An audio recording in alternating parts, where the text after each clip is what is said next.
എല്ലാവർക്കും പുതുവത്സര ആശംസകൾ. നമ്മളെല്ലാവരും ഒരു പുതിയ വർഷത്തിലോട്ട് കയറുകയാണ്. 2023 നമ്മളെ കൈവിട്ട് പോവുകയാണ്.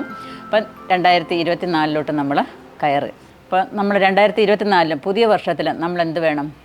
ഉത്സാഹത്തോടുകൂടി തന്നെ നമ്മൾ കൃഷിയിൽ മുന്നേറണം. കഴിഞ്ഞ ഡിസംബർ മാസത്തിലെ കൃഷിയിൽ ഈ കൃഷി വീഡിയോ ഇനി ഇങ്ങനെ എല്ലാ മാസവും തുടരണമോ എന്ന് ചോദിച്ചപ്പോൾ, അതോ വേണ്ടായോ എന്ന് ചോദിച്ചപ്പോൾ എല്ലാവരും ഒന്നടങ്കം കമൻറ്റ് ബോക്സിൽ വന്ന് പറഞ്ഞിരിക്കുന്നത് ഈ വീഡിയോ തുടർന്നുകൊണ്ടേയിരിക്കണം. കാരണം പുതിയ ആൾക്കാരൊക്കെ ഇങ്ങനെ കൃഷിയിലോട്ട് വരുന്നുണ്ട്, അവർക്കെല്ലാം ഇത് വളരെയധികം ഉപകാരപ്പെടുന്നുണ്ട്. അതുകൊണ്ട് തീർച്ചയായിട്ടും ഇനി ഇത് കണ്ടിന്യൂ ചെയ്ത് കൊണ്ടുപോകണമെന്നാണ് പറഞ്ഞിരിക്കുന്നത്. അപ്പം നിങ്ങളുടെ എല്ലാവരുടെയും റിക്വസ്റ്റ് മാനിച്ചുകൊണ്ട് തന്നെ നമ്മളിത് മുന്നോട്ട് കൊണ്ടുപോവുകയാണ്. തീർച്ചയായിട്ടും എല്ലാവരും കണ്ടൊക്കെ നിങ്ങൾ കൃഷി ചെയ്യാനായിട്ട് ശ്രമിക്കുക. അപ്പോൾ നമ്മുടെ കൃഷി രീതികളൊക്കെ കണ്ട് കൃഷി ചെയ്തവർക്ക് ഇപ്പോൾ ഒന്നും കേട്ടില്ലെങ്കിലും കുഴപ്പമൊന്നുമില്ല. അവരിപ്പം പഠിച്ച് ചെയ്ത് നല്ല കൃഷിയിലൊക്കെ നല്ല ഉസ്താദന്മാരായിട്ടുണ്ട്. അപ്പോൾ പുതിയ ആൾക്കാർക്ക് വേണ്ടിയിട്ടാണ് ഞാനീ പറയുന്നത്. അപ്പോൾ നമുക്ക് വീഡിയോയിലോട്ട് പോകാം. അപ്പോൾ ഒന്നാമത്തെ കൃഷി എന്ന് പറഞ്ഞാൽ ഇപ്പം നമ്മൾ ഈ ശീതകാല പച്ചക്കറികളൊക്കെ നടുന്ന സമയമാണല്ലോ. അപ്പം നമ്മൾ ഒക്ടോബർ മുതൽ ഇങ്ങോട്ട് സെപ്റ്റംബർ, ഒക്ടോബർ, നവംബർ, ഡിസംബർ, അപ്പോൾ ഈ സമയങ്ങളിൽ നമ്മൾ അന്നേ നട്ടവർക്കൊക്കെ ആണെന്നുണ്ടെങ്കിൽ ഇപ്പം കോളിഫ്ലവറിൻ്റെ വിളവെടുക്കാനുള്ള സമയമായിട്ടുണ്ട്.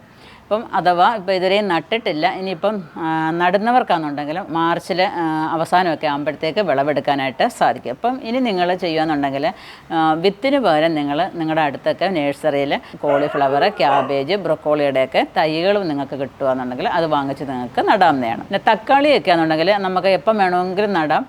എപ്പോഴും നമുക്ക് വിളവ് തരുന്ന ഒന്ന് തന്നെയാണ് തക്കാളി എന്ന് പറയുന്നത്. അപ്പം തക്കാളിയുടെ വിത്ത് വാങ്ങിച്ച് നട്ടാലും കുഴപ്പമൊന്നുമില്ല, തൈ നട്ടാലും നിങ്ങൾക്ക് നല്ലതുപോലെ വിളവൊക്കെ ലഭിക്കുന്നതാണ്. അപ്പോൾ ഇത് ഈ ശീതകാല പച്ചക്കറികൾ എന്തായാലും എല്ലാവരും ചെയ്യണം. ഞാൻ എപ്പോഴും പറയുന്നതാണ്, ശീതകാല പച്ചക്കറികളിലൊക്കെ നല്ലതുപോലെ വിഷമൊക്കെ തളിച്ചിട്ടാണ് വരുന്നത്. കാരണം പെട്ടെന്നാണ് കീടങ്ങൾ ഉണ്ടാകുന്നത് ഈ ക്യാബേജും കോളിഫ്ലവറിനകത്തും. അതിനകത്ത് പുഴു കയറിക്കഴിഞ്ഞാൽ പിന്നെ അതിനെ രക്ഷപ്പെടുത്തി എടുക്കാനായിട്ട് വളരെയധികം പ്രയാസം തന്നെയായിരിക്കും. അപ്പം നമ്മുടെ നോട്ടമൊക്കെ ഉണ്ടെങ്കിൽ നമ്മുടെ പറമ്പിൽ അല്ലെങ്കിൽ നമ്മുടെ ഗ്രോ ബാഗിൽ അല്ലെ എവിടെയെങ്കിലും ടെറസിൽ ഒക്കെ നിങ്ങൾക്ക് കൃഷി ചെയ്യാവുന്നേ ഉള്ളൂ.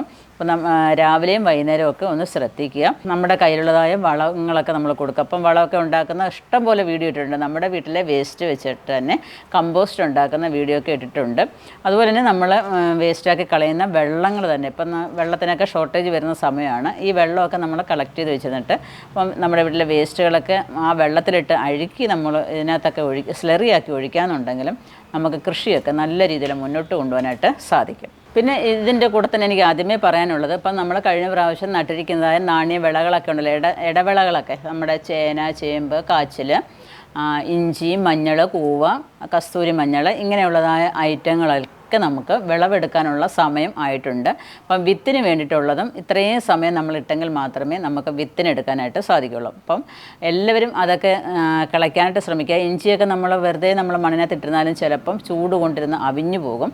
അതുകൊണ്ട് അതൊക്കെ കിളച്ച് നമ്മൾ സൂക്ഷിച്ച് വെക്കാനായിട്ട് ശ്രമിക്കുക. ചേന, കാച്ചിൽ, ഇങ്ങനെയുള്ളതായ ഐറ്റങ്ങളെല്ലാം നമ്മൾ മണ്ണിനടിയിൽ നിന്ന് കിളച്ച് വെക്കാനായിട്ട് ശ്രമിക്കുക. അടുത്തെന്ന് പറഞ്ഞാൽ നമുക്ക് പയറ് കൃഷി ചെയ്യാം. പയറ് കൃഷി നല്ല ഒന്നാന്തരമായിട്ട് ആർക്കും, തുടക്കക്കാർക്ക് പോലും ചെയ്യാവുന്ന ഒരു കൃഷിയാണ്. ആദ്യമേ തന്നെ ചെയ്യാൻ പറ്റിയ ഒരു കൃഷിയാണ്. കാരണം അതിനകത്ത് നമുക്ക് വലിയ പ്രയാസമില്ലാതെ നമുക്കതിന് നട്ട് വിളവെടുക്കാനായിട്ട് സാധിക്കും. ചില കൃഷിയൊക്കെ ചെയ്തിട്ട് തുടക്കത്തിൽ തന്നെ നമുക്ക് പരാജയമായി കഴിഞ്ഞാൽ പിന്നെ നമുക്ക് മുന്നോട്ട് ചെയ്യാനുള്ളത് ആ ടെൻഡൻസി നമുക്കങ്ങ് പോയി കിട്ടും. അപ്പം പയറൊക്കെ നടുകയെന്നുണ്ടെങ്കിൽ നമ്മളൊന്ന് ശ്രദ്ധിക്കാമെന്നുണ്ടെങ്കിൽ മുന്നേ ഒന്നും കയറാതിരുന്നാൽ നമുക്ക് അതിൽ നിന്ന് നല്ലതുപോലെ വിളവെടുക്കാനും ആർക്കും അത് നട്ടുപിടിപ്പിക്കാനായിട്ടും സാധിക്കും. അപ്പം പയറിൻ്റെ വിത്തുകൾ പാകി കിളിപ്പിച്ച് അതിൻ്റെ വിത്ത് അതിൽ നിന്ന് തന്നെ നമുക്ക് എടുത്തിട്ട് അതിൽ നിന്ന് തന്നെ നമുക്ക് അടുത്ത കൃഷി നമുക്ക് ഇറക്കാനായിട്ട് സാധിക്കും. അങ്ങനെ നമുക്ക് എപ്പോഴും നമ്മുടെ വീട്ടിൽ പയർ കൃഷി ചെയ്യാനായിട്ട് സാധിക്കും.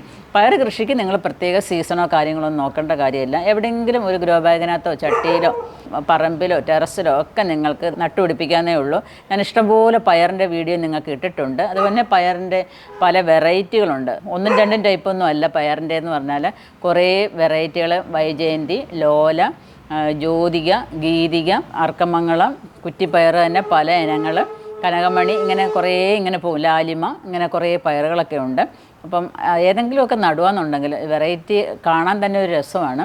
അപ്പോൾ അതൊക്കെ നിങ്ങൾ വാങ്ങിച്ച് നടാനായിട്ട് ശ്രമിക്കുക. അടുത്തെന്ന് പറഞ്ഞാൽ ചീരയും ഈ സമയം നമുക്ക് നല്ലതുപോലെ പിടിപ്പിച്ചെടുക്കാനായിട്ട് സാധിക്കും. കാരണം അധികം മഴയോ അധികം വെയിലോ ഇല്ലാത്തതായ ഈ സമയത്ത് രാവിലെ ഈ മഞ്ഞ് സമയമൊക്കെ ആയതുകൊണ്ട് ചീരയൊക്കെ നമുക്ക് നല്ലതുപോലെ വിളവെടുക്കാനായിട്ട് സാധിക്കും. നമ്മുടെ ചീരകളൊക്കെ വിത്തുകൾ നമ്മൾ എന്ത് ചെയ്യണം, ഒരു ഗ്രോ ബാഗിനകത്ത് പാകിയാൽ മതി. അതിനകത്ത് എല്ലുപൊടി ഒന്നും ഇടേണ്ട കാര്യം, നമ്മളെന്ത് പാകിയാലും അതിനകത്ത് എല്ലുപൊടി ഒന്നും ഇട്ട് കൊടുക്കേണ്ട കാര്യമില്ല. ഈ എല്ലുപൊടിയൊക്കെ ഇടുമ്പോഴത്തേക്ക് ഉറുമ്പ് വരികയും നമ്മുടെ ഈ വിത്തുകളൊക്കെ എടുത്തുകൊണ്ട് പോവുകയും അത് നശിപ്പിച്ച് കളയും.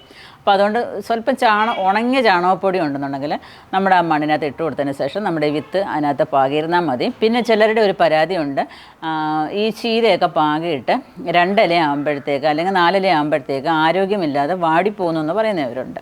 അപ്പോൾ അതിനെന്ത് വേണമെന്നറിയാമോ, നൈസായിട്ട് ചാണകം സ്വല്പം എടുത്ത് കലക്കിയിട്ട് അതിൻ്റെ തെളിവെള്ളം അതിന് ഒഴിച്ചു കൊടുക്കാനുണ്ടെങ്കിൽ ദിവസം ഒഴിച്ചു കൊടുത്താലും ഒരു കുഴപ്പമില്ല.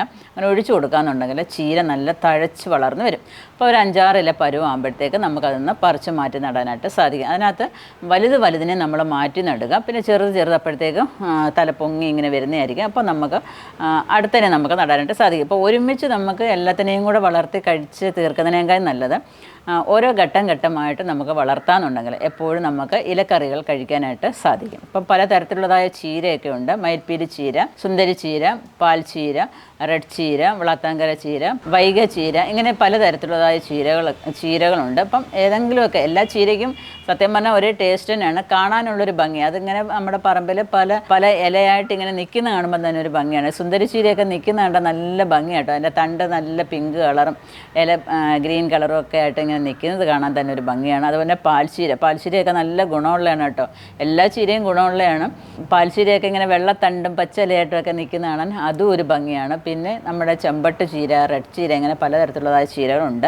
അപ്പോൾ ഏതെങ്കിലുമൊക്കെ നടുവാന്നുണ്ടെങ്കിൽ നമുക്ക് എപ്പോഴും ഇലവർഗ്ഗങ്ങളൊക്കെ കഴിക്കാനായിട്ട് സാധിക്കും. അടുത്തെന്ന് പറഞ്ഞാൽ പാവല് കൃഷിയും നമുക്ക് പാവല്, പടവലം, ഇങ്ങനെ പടർന്നു കയറുന്നതായ പച്ചക്കറികളൊക്കെ നമുക്ക് നടാം. കാരണം ഇപ്പം ഈ കാലാവസ്ഥയിൽ നമുക്ക് അധികം കീടങ്ങളുടെ ശല്യം ഇല്ലാതെ നമുക്ക് വളർത്തിയെടുക്കാനായിട്ട് സാധിക്കും. കായ്ച്ച ശല്യമൊക്കെ വളരെ കുറവായിരിക്കും. അഥവാ കായ്ച്ച ഉണ്ടെങ്കിൽ നമ്മളൊരു ഫിരമൻ ട്രാപ്പൊക്കെ അതിനകത്ത് വയ്ക്കുകയെന്നുണ്ടെങ്കിൽ എവിടെയെങ്കിലുമൊക്കെ ഒരു 1-2 ഫിരമൻ ട്രാപ്പ് വയ്ക്കുക.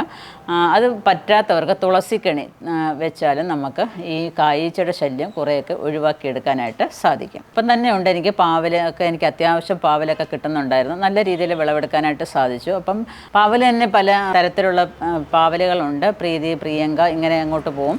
അപ്പം നല്ല ഇനം വിത്തുകളൊക്കെയാണ്. അപ്പോൾ എല്ലാവരും ഒക്കെ വാങ്ങിച്ച് നടാനായിട്ട് ശ്രമിക്കുക. പാവയ്ക്കൊക്കെ നല്ല അയൺ കണ്ടൻ്റൊക്കെ ഇഷ്ടം പോലെ ഉള്ളതാണ്. അപ്പോൾ അതൊക്കെ വാങ്ങിച്ച് നടാനായിട്ട് ശ്രമിക്കുക. അപ്പോൾ അത്യാവശ്യം ഒരുപാടൊന്നും നട്ട് നമ്മുടെ ശരീരമൊന്നും കേടാക്കി കളയണ്ട. നമ്മുടെ വീട്ടിലേക്ക് ആവശ്യമുള്ളതായ പച്ചക്കറികൾ നമ്മൾ നട്ടുപിടിപ്പിക്കുക. അതുപോലെ തന്നെ നമ്മളെ കുഞ്ഞുങ്ങളെയും കൂടെ, ഇപ്പോൾ അവധി സമയമൊക്കെ ആണല്ലോ, അപ്പം കുട്ടികളെയും കൂടെ നമ്മുടെ കൃഷിയിലോട്ട് ഉൾപ്പെടുത്തിക്കുക.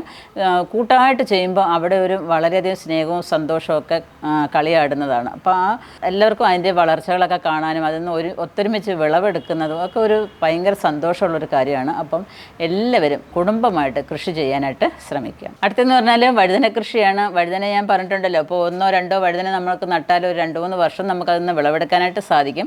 അതൊന്ന് പ്രൂൺ ചെയ്തൊക്കെ നിർത്താമെന്നുണ്ടെങ്കിൽ കുറേ നാൾ നമുക്കതിൽ നിന്ന് വിളവെടുക്കാനായിട്ട് സാധിക്കും. പലതരത്തിലുള്ളതായ വഴുതനയൊക്കെ ഉണ്ടല്ലോ, എല്ലാവർക്കും അറിയാവുന്നതാണ്. അപ്പോൾ അതിൻ്റെയൊക്കെ വിത്തുകൾക്ക് നിങ്ങൾക്ക് നിങ്ങളുടെ അടുത്തൊന്നും കിട്ടുന്നില്ല എന്നുണ്ടെങ്കിൽ നിങ്ങൾ വിഷമിക്കേണ്ട കാര്യമൊന്നുമില്ല. അതിനൊക്കെയാണ് നമ്മൾ വെബ്സൈറ്റൊക്കെ തുടങ്ങിയിരിക്കുന്നത്. അപ്പോൾ പലതരത്തിലുള്ളതായ വിത്തുകൾ നമ്മുടെ വെബ്സൈറ്റിൽ ഇപ്പോൾ എത്തിയിട്ടുണ്ട്. www.minisslifestyle.com വിസിറ്റ് ചെയ്യാന്നുണ്ടെങ്കിൽ നിങ്ങൾക്ക് ആവശ്യമുള്ളതായ വിത്തുകൾ, അതുപോലെ നല്ല ഇനം ഗ്രോ ബാഗിൻ്റെ കാര്യം പറയാന്നുണ്ടെങ്കിൽ അതിനകത്ത് അധികം നമുക്ക് മണ്ണിൻ്റെ ഒന്നും ആവശ്യം വരുന്നില്ല. കരിയിലയൊക്കെ നിറച്ച് ആ ഷേപ്പാണ് ഇപ്പോഴത്തെ ഗ്രോ ബാഗ്. നിങ്ങൾക്ക് വാങ്ങിച്ച് കൃഷി ചെയ്യാവുന്നതാണ്. അപ്പോൾ അത് എടുത്തുകൊണ്ട് പോകാനും ടെറസിലൊക്കെ കൊണ്ടുവച്ച് കൃഷി ചെയ്യാനും ഒക്കെ ബുദ്ധിമുട്ടില്ലാത്ത രീതിയിലുള്ളതായ ഗ്രോ ബാഗാണ്. അതൊക്കെ വാങ്ങിച്ച് നിങ്ങൾ കൃഷി ചെയ്യാനായിട്ട് ശ്രമിക്കുക. അടുത്തെന്ന് പറഞ്ഞാൽ മുളക് കൃഷിയാണ്. മുളക് കൃഷി എല്ലാവരും ചെയ്യണം. ഞാൻ എല്ലാ വീഡിയോയിലും പറയുന്നതാണ്. നമ്മുടെ വീട്ടിലേക്കുള്ളതായ പച്ചമുളക് നമ്മൾ തന്നെ കൃഷി ചെയ്തെടുക്കുക. കാരണം അത്രമാത്രം നിങ്ങൾക്ക് വളർത്തുന്നവർക്കറിയാം, ഒരു പച്ചമുളകിനെ നമുക്ക് വളർത്തിയെടുക്കണമെന്നുണ്ടെങ്കിൽ എന്തുമാത്രം ബുദ്ധിമുട്ടാണ്. അപ്പം ഇത്രയും പച്ചമുളകാണെന്നുണ്ടെങ്കിലും നമ്മുടെ വറ്റൽമുളകാണെന്നുണ്ടെങ്കിലും ഇത്രയും നമ്മുടെ നാട്ടിലോട്ട് വരണമെന്നുണ്ടെങ്കിൽ അത് അത്രമാത്രം കീടനാശിനിയൊക്കെ തളിച്ചിട്ട് തന്നെ ആയിരിക്കണം, തീർച്ചയായിട്ടും ആണ് വരുന്നത്. അപ്പോൾ അതുകൊണ്ട് നമ്മുടെ കറികൾക്കിടാനുള്ള പച്ചമുളകെങ്കിലും നമ്മുടെ വീട്ടിൽ നമ്മൾ നട്ടുപിടിപ്പിക്കാം.